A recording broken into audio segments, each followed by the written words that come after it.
Hey,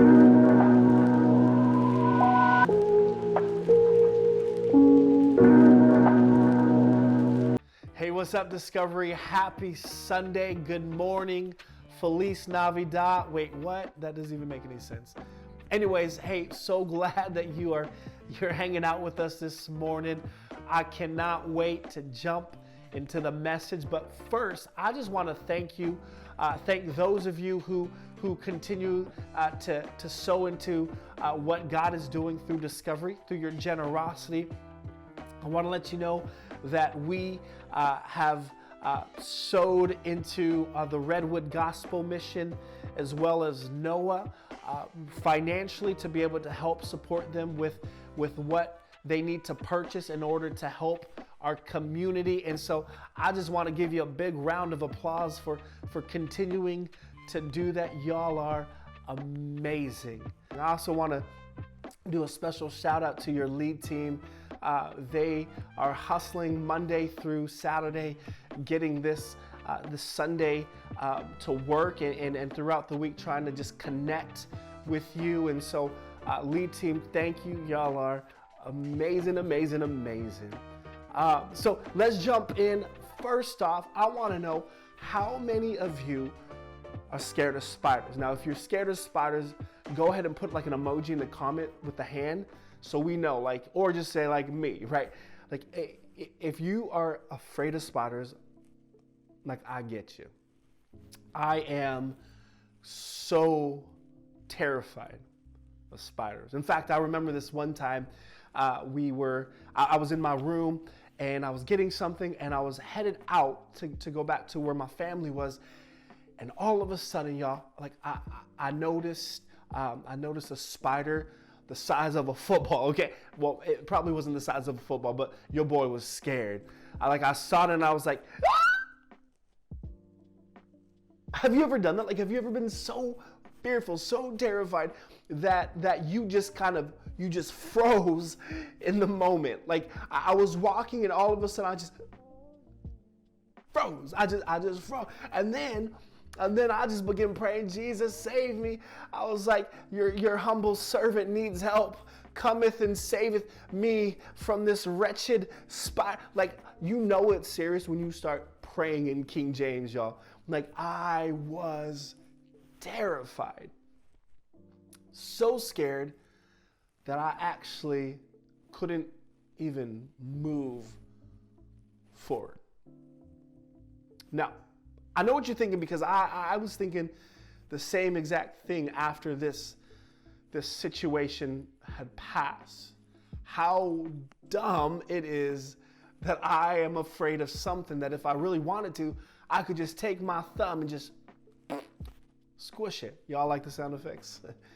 That, like, if I wanted to, if I wanted to, I could just demolish this spider, and yet this itty bitty thing had the power, had the ability to prevent me from moving forward. Now here's why I'm telling you this, is because I think when it comes to the thoughts that we think, it's very similar. See, this morning I want us to talk about the power of your thoughts, the power of your thoughts. And here's the big idea, in case you decide to check out or to go to a different web page, whatever it is. Here's kind of the big idea, is that your life moves in the direction of your greatest thought. I'll say that again. Your life moves in the direction of your greatest thought. Now, you're probably thinking, John, that's not Bible, that's philosophy, or that's psychology. No, but check this out. Here's what we read in Proverbs chapter 23 and verse 7. Check it out. For as he thinks in his heart, so he is. So what the author is writing in Proverbs is actually a huge blessing to you and to me. However, the problem lies in the fact that my thoughts are not always edifying to where I want to go. Like, my thoughts don't always push me towards the direction that I'm needing to move into. See, because a lot of the times my thoughts are full of my past mistakes, my past failures, my insecurities, hopelessness. And what happens is that when those things catch root into my mind, into my thoughts, all of a sudden I become paralyzed and I can't move forward. I can just stay still. Kind of like the spider, right? Like when I saw that spider, like I could not move. I was fearful. I was paralyzed from it. See, what's funny about the story is that all of a sudden my wife, she came running in like, what's the matter? What's happening? And I'm like, the spider's going to eat me, Van, right? Like, because I may or may not have screamed for help. That's besides the point. That doesn't even matter, actually. And my wife, she stood there, my knight in shining armor. She takes a shoe and she blesses that bug. She's like, bah! And she walks away. It's like a mic drop moment, right? But here's what's amazing about this is the moment that she destroyed, demolished that spider was the moment I was able to move, to get up, and to move forward. See, when it comes to our thoughts, like our negative thoughts, when it comes to our negative thoughts, we have to decide what we're going to do with them. Because as long as we allow them to stay put, as long as we allow our negative thoughts to stay in here, we will always be paralyzed. We will always remain stagnant or move backwards, but never forward. See, because your life moves in the direction of your greatest thought. And so if that's the case, what do we do? How do we handle these thoughts in our minds? See, the Apostle Paul, he actually likens the thoughts that take place in our mind to a battlefield. See, how many of you guys have realized that majority of the battles that you face begin right here? And so Paul, he likens our thoughts to a battlefield, and it's a battle between two sides, right? And these two sides are this: God's truth and the devil's lies. And so in our thoughts, these two competing forces are fighting for territory over your mind. They're fighting for territory. They're trying to gain ground in your mind. And the devil's lies are trying to take over God's truth. And we have to decide how we are going to handle the battle of our minds, because your thoughts are powerful. And so we read in 2 Corinthians chapter 10, the Apostle Paul, in fact, helps us with how to handle, how we move about, how we handle these battles that are taking place in our mind. And so what I want us to do in the next couple moments is to look at what the Apostle Paul says in 2 Corinthians chapter 10 and verse 5. Let's check it out. We demolish arguments and every pretension that sets itself up against the knowledge of God. So the first thing that we need to do when it comes to the battle of our mind is to demolish the voices. And so the Apostle Paul, he writes that we have to demolish everything, every voice, every thought that contradicts what God has established. Now, this is a big deal because our thoughts, they're formed by what people say or what we believe. But here's what I bet you've gathered by now, is that not every thought that you think and hear always aligns with what God has established about you. Let me say it this way. So not every thought that you think aligns with what God has spoken over your life. And so there's this battle going on. And what do I do? How do I demolish these thoughts in my mind that don't align with what God has established for me? And so we do this by reprogramming the way that we think. We do it by reprogramming the lies that we've believed with the truth that God has established. Now, it's important to understand I'm not talking about just a truth, but rather the truth. John 14, Jesus says, I am the way, the truth, and life. So this idea that when I am reprogramming myself, when those lies, those voices come into my head, I demolish them by what God has established and what Jesus has done in my life. So when the voices come, those lies come that are contrary to what God has established, and they begin to tell me, John, be afraid of this, walk in fear. I have to reprogram my mind.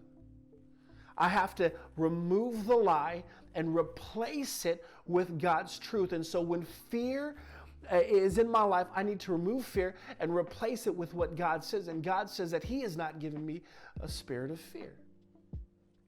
When I feel like I am not enough and when I don't have what it takes to do what God has called me to do, I need to identify the lie and I need to reprogram the way that I think by removing the lie and replacing it with the truth that God has established. And so though the lie may be that, John, you're not enough, you don't know what to do, you can't do it, you don't have what it takes, I have to remove that and replace it with the truth, and says that greater is He that is in me than he that is in the world. And so this idea that in order for me to demolish these voices, I have to identify the lie and replace it with the truth.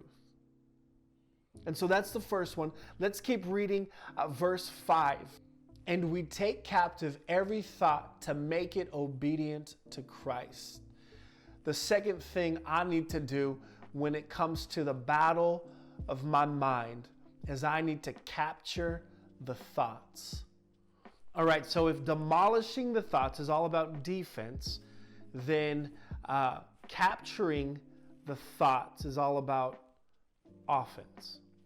See, because the fact of the matter is we can do the best job of trying to deflect the voices, the external voices that try to speak lies over us. We can do our best to defend against the thoughts, the lies that we believe, and we can do our best. But the fact of the matter is there are going to be some lies that make it past our defense and land in our mind.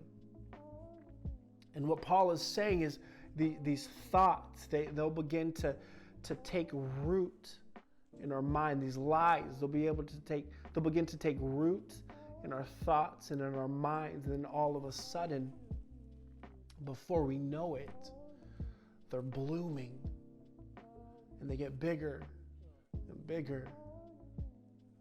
And so Paul, he's urging his readers to identify those things, and before they fully bloom, that we capture these lies, because it's these lies that form into thoughts, and it's these thoughts that have the power to paralyze us, that has the power to prevent us from moving forward. And Paul is telling us, he's writing to us saying we need to capture these thoughts and make them obedient to Christ. See, because here's the thing, captivity can only happen when something has been established as being more superior. And so Paul, he's writing this idea that we need to take our thoughts, these lies, and hold them captive. This idea that we're placing them under something that is more superior than itself. And here's the great picture and the great idea is that when we can learn to place ourselves under the authority of who Jesus is, then all of a sudden everything that Jesus encompasses has now become part of who we are because we've placed ourselves under him. And so now all the authority that Jesus holds now becomes like we now have access to it because we've placed ourselves under Jesus. And so now all of a sudden these lies and these thoughts that once held us captive because we have placed ourselves under Jesus, like we now are under something greater, and our thoughts and our lies are now under something greater that our lies and thoughts now have to be subjected and surrender to. This is amazing because now my thoughts are no longer held captive to the fear that I have in my life, but they're now held captive to who Jesus is in my life.